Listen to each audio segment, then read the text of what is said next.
Everybody hanging in there this afternoon? Properly caffeinated, I hope? It's a real pleasure to have Owen here. An American living in Tokyo, that's probably not that uncommon. Running a company that started in Korea, that's probably a little uncommon. Spent a bunch of time at EA, which we're both very fond of. And I actually hadn't had a chance to tell you, but I got deathly ill once at a meeting, literally almost deathly ill at a meeting at Pointcast. Really? But you and I may be the only people here that remember Pointcast, but the only ones old enough. Yeah, and that too. A broadband application before we had broadband. Cal alumnus, surprise, surprise, in Asian studies. And I have to say, probably one of the nicest, smart, hardworking guys in the industry. So thanks for joining us, Owen. Thank you. Well, Nexon, been there, what, 4 or 5 years now, coming on. CEO for the last couple of years. A couple big transactions during your period. Give me a sense of kind of what about Nexon made you want to go there, and kind of how are you seeing things shaping up? Well, by way of quick background for the people in the room who are not familiar with Nexon, because we're actually relatively small in the United States, we were founded in Korea, as you mentioned. We moved our headquarters to Japan about 10 years ago. We're headquartered in Japan now and listed on the Tokyo Stock Exchange. We listed in the end of 2011. We do about $1.8 billion US in revenue a year. We operate typically around 35% or so operating income margins. Our largest region is China. Our second largest is Korea, and our third largest is Japan. US and Europe together make up less than $100 million of our total, so they're very small as a percentage if you look at the pie chart, but they're both growing very quickly. So that's the background on us. What was your question again? No, that was what got you there? Oh, what got me there? Oh, so well, Nexon, you mentioned Pointcast. When I was at Pointcast, I actually met the founder, and they were in a room. The whole company was in a room about the size of 4 times this table. I mean, it was really, really small, and I visited them. And then when I joined EA in late 2000, by then they had become the second largest game company in Korea, and we're now the largest in Korea. And what impressed me so much when I visited them from EA was, again, this is dating you and me a little bit, but it was late 2000. EA had invested several $100 million.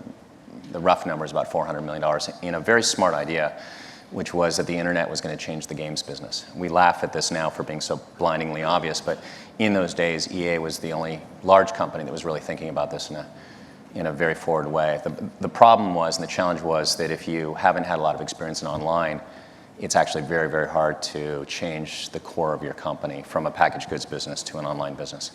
And Nexon was one of the few companies around the world that was very forward-thinking. So what they showed me when I first visited them in 2000, or the second time I visited them in 2000, just really blew my mind. And it was incredible creativity, not around graphics fidelity and polygons on the screen and story-driven, but about setting up gameplay that was fun, easy to learn, but very hard to master between thousands of people at that time in their country, in Korea. And Korea itself was, of course, way, way ahead of the US and Europe in terms of online gameplay, and still is, in my opinion, to this day. It was very fast broadband, very cheap, and everybody had it. It reached saturation of about 45 million people, which is the total number of the population in Korea. It reached saturation somewhere around 2004, 2005. 100% saturation. That means every man, woman, and child has broadband. And so it was way ahead of the United States. And it was very fast broadband as well. So Nexon, NCSoft, a lot of the game companies that were early on pioneers were way ahead in terms of thinking. So that got me very interested. I tried to buy Nexon at that time. Jay turned me down, invited me to come over and work for him. I turned him down. You don't want to tell us the price by any chance that you No, I don't. No, Okay. Less than $1.8 billion. You would throw me out of the room as a business person if it was. And then later on, I tried to buy Nexon again, and Jay invited me over again. And then late in my time at EA, around 2009, we tried again, and he said, thanks, but no thanks, and invited me over. By the 4th time, I lost or won or whatever the case may be, but I came over to Nexon. So all along the way, what impressed me about Nexon, it was very forward thinking about online specifically. And building on top of that proud heritage, what's your strategic plan over the medium and near-term future? Well, we come at it from a very particular angle, which to game makers, and so a lot of the people in this room would seem very obvious. But to a lot of the games industry, particularly recently, unfortunately, a lot of the games industry, in our opinion, doesn't think this way. But the core principle is that games are very much an art form. And that if you want to build a game company that's sustainable over time and that grows over time, you've got to build great game art. And great game art tends to, and by great game art, the core factor that you sort of judge a game on is whether it's fun or not. It's that simple. And like all art, you sort of know it when you see it. And you think about the game when you're not playing it. You really want to play the game again. You enjoy talking about it with friends, like all great art. But unlike other game art, particularly online games, is the one art form where you write your own story. And other art, like books and music and movies and so on, they will tell you a story and you sit and watch what some scriptwriter and set of directors have given you. In games, particularly online games, on PC, mobile, any other platform, the game emerges from the gameplay between the players. And those are the games we like. Some people will think of us as a free-to-play game company. We invented free-to-play, in Korea many years ago, but we think of ourselves as an online game company. And we like the fact that great games emerge from that. So when we think about our forward plan, with that as context, we think that the most important thing is that we create good games, great games. And again, it seems blindingly obvious. Unfortunately, we don't meet a lot of companies that are at least talk about it quite in the way that we think about it. That's number one. And then the other thing about online games is it's actually really, really hard to do live game operations and live game development and build a game so it builds up over time. The technical aspects of running a client-server system that can really support gameplay, particularly in an MMORPG, or a sophisticated game, is actually very hard to do. And so we want to. So that's an expertise that we've had that we've been able to build up. And the other aspect is live game development. So if you want to build a game that, like many of our games, have gotten bigger and bigger over a period of more than a decade, you have to invest a lot in live game development, meaning putting new things into the game. Many companies don't realize this, and that's probably part of the reason why their games tend to go up quickly and then go down quickly. So a lot of what we've been doing in the last year and a half since the new management team took over is to sort of sweep out the sort of the brush that had developed and then go back to that core, because that's a very strong core. And it's proven itself over and over again. And the companies that we respect around the games industry in Asia and in the West tend to have that same orientation. And they've been able, as a result, to build up their companies in a very healthy way over time. I love the fact that you think of yourself as a story platform versus a storyteller, which is what all the other mediums are. Can you give us a little... That's the best part about the games business. That's what I love about the art form. It's a real empowerment. What kind of things you think... Give us a little hint of what we might see over the next 2-3 years as you guys focus back on the core and focus on making it possible for people to build their own stories. You have some exciting stuff that you can hint at least? Well, sure. You might have read about some of the deals that we've done with Western game developers, but we've done several in Asia as well. We have been looking hard over the last 2 years for game companies that have a similar approach to online games that we do, and it's been surprisingly hard. We talk to a lot of game companies who are not really focused on the art of games. They're focused on first and foremost on the business of games. So you ask them, hey, what's the game you're making? And it's sort of like a scene out of The Player. Did you ever see that movie where they're like, yeah, we got this license, and it's going to be sort of like this game, but a little bit different, and this is how many polygons we're going to put on the page. And you go, okay, well, what's the game? Why is this fun? We have been able to find some that we're really excited about, though, and we like to do things where we can combine something that we're good at, particularly live game operations and live game development, and bringing your game around the world. So be successful in Asia, which is a gigantic market and extremely hard in practice to go and be successful in. We like to combine that with the things that those game developers know and can bring to us, and that's fun for us. So for example, we've got an arrangement that we've been talking about with Cliff Bleszinski, and that game is looking really good. We're very excited about that. I think he is excited. He and his team are very excited about the opportunity to bring that around the world, the game Lawbreakers. We've also created an arrangement with Lego and Warner for bringing a fully featured Lego MMORPG around the world. And so that's going to be big. We partnered with Square Enix for Final Fantasy XI, and we're going to put that on mobile, bring that around the world.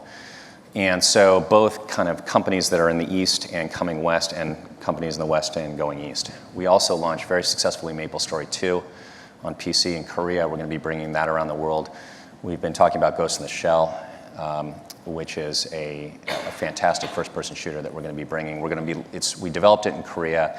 It's a franchise that's very well known in Japan, but we're going to be launching it first in the West. So that's pretty cool, and the game plays really well. So a combination of both those two, Western developers going east and around the world, and Eastern developers going around Can I the West. pimp out Shiver a little bit? You can talk about Shiver, absolutely. Give us a couple sentences on Shiver, if you would. Well, we launched, we're very excited. Shiver is founded by a guy named John Shapert. John and I worked together for a lot of years. The guy we know quite well, who we love. Well. Yeah, and John's a Love you, John. John's a fantastic guy, and his team is working on a couple games that we haven't announced really that much publicly, but we'll be talking about them a lot more coming up. Yeah, they're the only cool guys in Key Biscayne. Yeah. Because I think that's... Well, I don't know the area that well, but he is great. And of course, we've had Dominations. Dominations was Tim Train and Brian Reynolds, and we launched that in the United States, and then we've had a lot of success in Asia with that game. So it's worked out really well for us.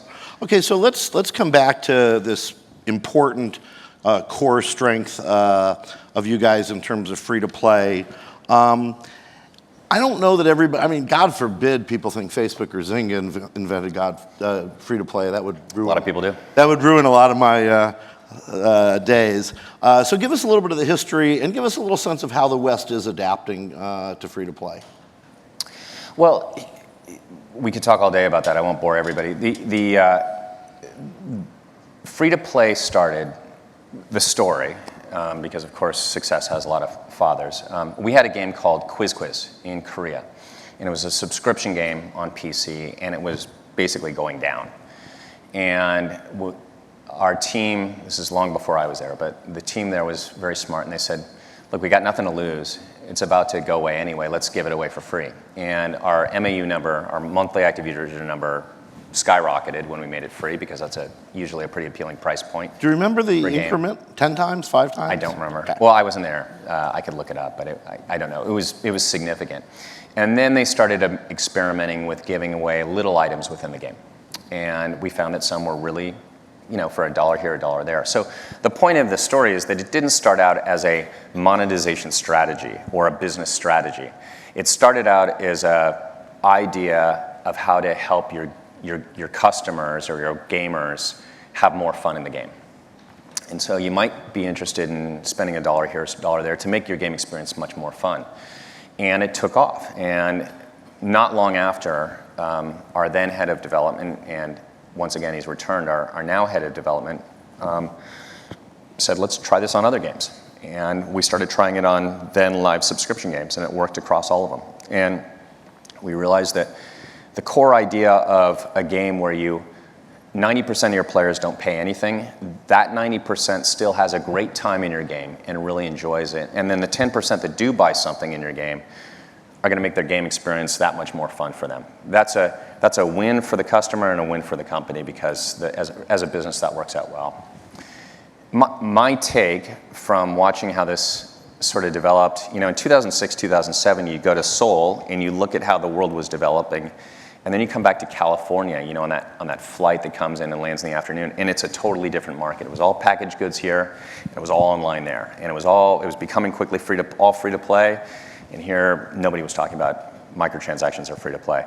As microtransactions and free to play started to become a thing in the West, my perception, right or wrong, is a lot of people who were introducing that thought of it as a business model, and a way where they looked at the economics and they said, gee, I could really charge more than I ever would have charged in a packaged goods game or in a download.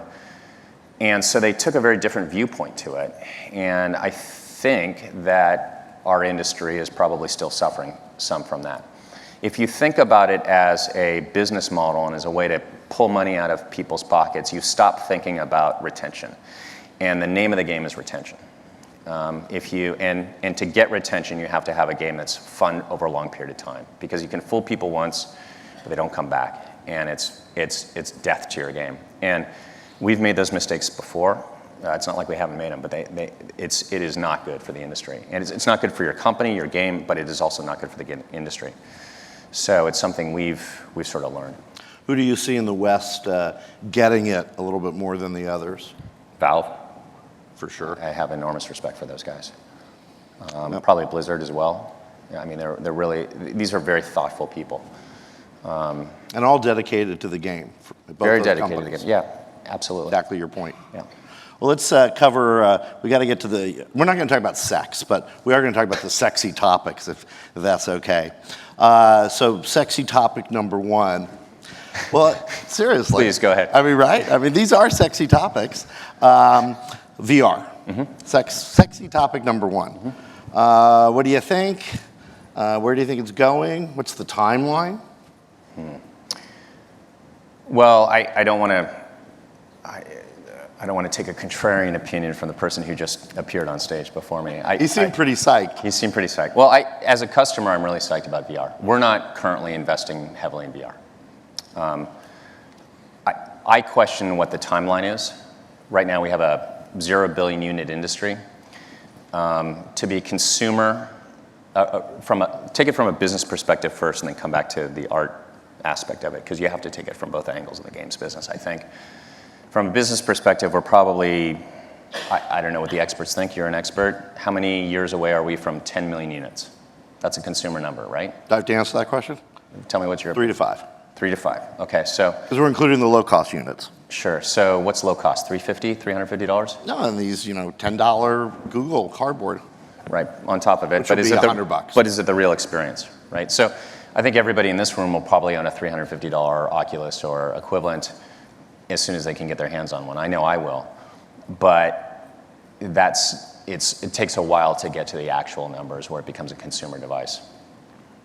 So it'll take some time to get there. So it just seems early for us, even though every day there's an email, every day there's a discussion at some panel about VR. From an art perspective, I think we're talking, from a games art perspective, the question that I keep asking is, where's the game? And I would like to see a game, I use it and I'm blown away by what I see. It's everything that everybody says. But I still go back to, the reason why I keep playing a game for 40, 50, 100 hours, 200 hours is because I love the game. And I can envision some things happening, but you also have to remember that when you put on a VR headset, you are literally shutting out the rest of the world, and so it cuts you off. It's the opposite of the mobile phone opportunity. It's not accessible. It's kind of definitionally inaccessible for the people around you, and it cuts you off from the outside world. I don't even know where my Red Bull is when I'm playing a first-person shooter, so that's sort of an issue. Okay, well, we have time to talk about one more sexy topic. Anybody want to guess what it is? Come on. Gambling. Come on, Craig. What is it? Esports. Thank you, Craig. Esports. Tell us about, you're living in the part of the time in the land of esports. Oh, Korea is absolutely where we were founded, is the place for esports. We have a Nexon Arena. This is the future of esports. Nexon Arena seats 550 people in downtown Gundam, which if anybody's ever been there, they know it's the party area. And we do 300 events a year in this arena, and it's huge. And it's broadcast on TV, it's a big deal. So I'm a big believer in that. It hasn't quite hit here in that sort of way. I was at the Hearthstone semifinals yesterday, and it is not quite as big here as it is there. But I believe that the future is big, so I'm very excited about it. People are buying teams. They are. Yeah. I know you guys have been writing about it. Yeah, we got a few guys with that. It's something to brag about at their cocktail parties. Exactly. All right, thanks a lot, Owen. Thank you. Yeah, good to see you. Thanks.